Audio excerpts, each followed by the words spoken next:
दूसरी जानिब इस्लामाबाद में जमात इस्लामी के धरने में शिरकत के लिए डी चौक पहुंचने वाले मुतअद्दिद कारकुनान को गिरफ्तार कर लिया गया है और मजीद गिरफ्तारियों का सिलसिला भी जारी है। गिरफ्तार कारकुनान को कैदी वैन में मुंतकिल कर दिया गया है, जबकि डी चौक आने वाले रास्तों को पुलिस व इंतजामिया ने कंटेनर्स लगाकर बंद कर दिया है। जमात इस्लामी के धरने के हवाले से इंतजामिया ने शहर के दाखिली रास्तों पर भी कंटेनर्स रखती हैं और शहर की अहम शाहराहों और चौराहों पर ट्रैफिक के लिए सिर्फ एक लाइन खुली रखी गई है। एक लाइन खोलने की वजह से सड़कों पर गाड़ियों की लंबी कतारें लग गईं, जबकि शहरी शदीद परेशान हैं। फैजाबाद पर पुलिस की भारी नफरी तैनात है, जबकि वाटर कैनन और आंसू गैस से लैस पुलिस नफरी फैजाबाद पहुंचा दी गई। जमात इस्लामी के तर्जुमान कैसर शरीफ बोले, जमात इस्लामी की रैली लियाकत बाग रावलपिंडी से शुरू होगी। अपडेट करें, आपको बताएं कि इस्लामाबाद में जमात इस्लामी के धरने में शिरकत के लिए डी चौक पहुंचने वाले मुतअद्दिद कारकुनान को गिरफ्तार कर लिया गया है और मजीद गिरफ्तारियों का सिलसिला भी जारी है। गिरफ्तार कारकुनान को कैदी वैन में मुंतकिल कर दिया गया है, जबकि डी चौक आने वाले रास्तों को पुलिस व इंतजामिया की जानिब से कंटेनर्स लगाकर बंद कर दिया गया है। जमात इस्लामी के धरने के हवाले से इंतजामिया ने शहर के दाखिली रास्तों पर भी कंटेनर्स रखती हैं। मज़ीद तफसीलात जानते हैं हमारे नुमाइंदे शहजाद फरूकी से। जी शहजाद, बताइएगा इस वक्त क्या सूरत हाल देख रहे हैं? इस्लामाबाद में जगह जगह कंटेनर्स लगा दिए गए हैं। जी, इस वक्त पिंडी और इस्लामाबाद के अवाम एक तरह से मैसूर हो चुके हैं और एक मुतबादल स्ट्रेटजी के तहत जमात इस्लामी ने अपने धरने को 30 में तकसीम कर दिया है, जबकि पुलिस और इंतजामिया की तरफ से शहरियों की जिंदगी अजीरन कर दी गई है। शहरियों को सफ़र करने में, एक जगह से दूसरी जगह पहुंचने में शदीद मुश्किलात का सामना है और इस हवाले से गिरफ्तारियां भी कर ली गई हैं। इस वक्त तक कारकुनान जिनको गिरफ्तार किया गया है उनकी तादाद जो है वो 35 के लगभग है।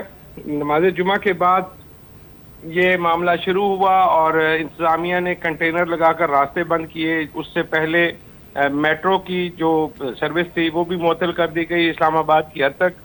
उसके बाद धरना जो है वो एक जगह पे मुंजमद नहीं रह सका, बल्कि वो धरना शहर के मुख्तलिफ हिस्सों में फैल गया। डी चौक में 5 कारकुन गिरफ्तार किए गए, यहाँ पे शेलिंग भी की गई और उनके तशद्दुद भी किया गया। रावलपिंडी से कुछ अफराद का काफिला जो है वो इस्लामाबाद की तरफ आया तो उसको रास्ते में रोका गया, जिसके बाद लियाकत बाग के करीब धरना दे दिया गया। जब मुजाहिरीन को डी चौक नहीं पहुंचने दिया गया तो उसके बाद जमात इस्लामी की क़यादत ने अपनी स्ट्रेटजी तब्दील कर दी, प्लान तब्दील किया और 3 मकामात पर धरना देने का फैसला किया।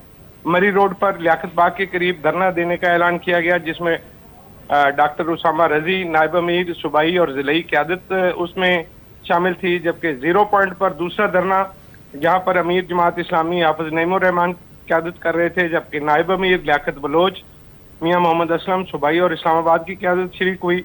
जबकि तीसरा धरना 26 नंबर चौंगी पर हुआ, जहां पर नायब अमीर डॉक्टर अताउर रहमान, प्रोफेसर मोहम्मद इब्राहिम और सूबाई क़यादत उसमें शामिल थी। मुतालबात की मंजूरी तक जमात इस्लामी ने कहा कि हमारा धरना जारी रहेगा। इस दौरान पुलिस ने मुतअद्दिद मुकामात पर जमात इस्लामी की क़यादत को अंगेज करने की कोशिश की, लेकिन वो अंगेजमेंट ना हो सकी। मुज़ाकरात की पेशकश की गई, उनको एक जगह पर जलसा करने के लिए लियाकत बाग में कहा गया, लेकिन जमात इस्लामी ने इंतजामिया की कोई भी पेशकश मानने से इनकार किया और ये कहा गया कि मामला मुतालबात की मंजूरी तक जमात इस्लामी का धरना जारी रहेगा। बल्कि जब अमीर जमात इस्लामी हाफिज नईम ने खिताब किया तो उन्होंने कहा कि अब ये धरनों का सिलसिला जो है वो कराची से चित्राल तक फैल जाएगा और मुल्क के तमाम शहरों में जमात इस्लामी और दीगर लोग जो महंगाई से तंग हैं, हुकूमत की फसाइयत से तंग हैं, वो अब बड़ी तादाद में निकलेंगे। अब तक जमात इस्लामी की तरफ से दावा किया गया है कि उनके 1150 अफराद को गिरफ्तार किया जा चुका है। उन्होंने कहा कि बिजली के बिलों में कमी, IPPs और तनख्वाहदार तबके पर टैक्सों को ख़त्म करने तक उन्होंने कहा कि हम ये धरना जारी रखें। जमात इस्लामी 25 करोड़ अवाम के जज्बात की नुमाइंदगी कर रही है और इसमें किसी किस्म की सौदेबाजी काम नहीं आएगी और हुकूमत की किसी पेशकश पर कोई गौर नहीं किया जाएगा। इंतजामिया की तरफ से 0 पॉइंट पर भारी नफरी पहुंचा दी गई है और वहां पर काफिलों को रोकने के लिए आंसू गैस के शेल और वाटर कैनन भी इस्तेमाल किया गया और इस वक्त फोर्स को इन्फोर्स करने के लिए मजीद दस्तों की नकलो हरकत शहर में जारी है। जी ٹھیک مذاکرات پیش کیے گئے ہیں جبکہ جماعت اسلامی نے انکار کر دیا ہے۔ شکریہ شہزاد فاروقی تفصیلات سے آگاہ کرنے کے لیے۔